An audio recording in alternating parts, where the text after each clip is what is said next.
The Doppler effect is the apparent change in the frequency of a wave caused by relative motion between the source of the wave and the observer. That quote there is thanks to Sheldon from The Big Bang Theory, but that doesn't quite cut it, so let's explore it a bit more.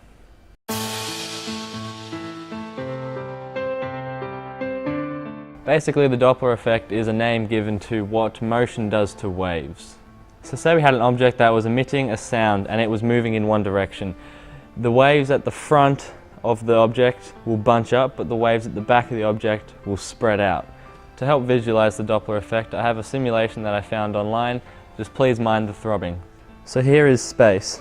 We have an asteroid and a ship. Everything else you can just ignore.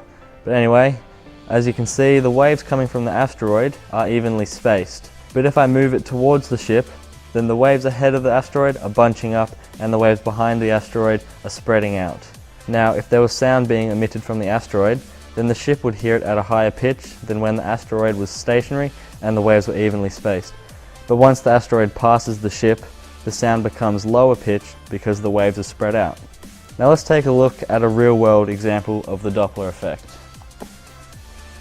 Now what you're about to see is me driving in my car past my camera. I set it up on the side of the road and honked the horn continuously as I passed it. Just listen to the sound of the horn.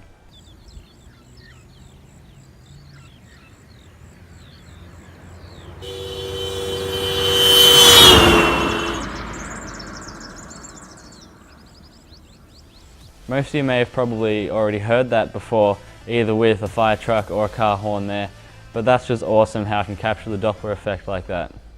Interestingly, the Doppler effect doesn't only happen with sound, it can also happen with light.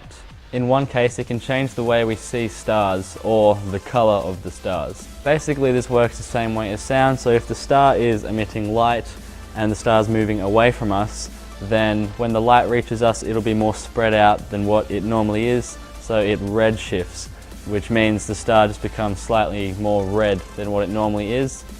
Although to notice a difference visibly with this, the star would have to be moving roughly 173 times faster than the speed of which the Earth moves around the Sun, which is quite insane if you ask me. Anyway, that is the end of this video. Hopefully the Doppler effect is a little less confusing for you. If you have any more questions, feel free to put them down in the comments below. I will be sure to answer them as best as I can. Anyway, if you think I've earned it, then do consider subscribing. But until then, I'll see you next time.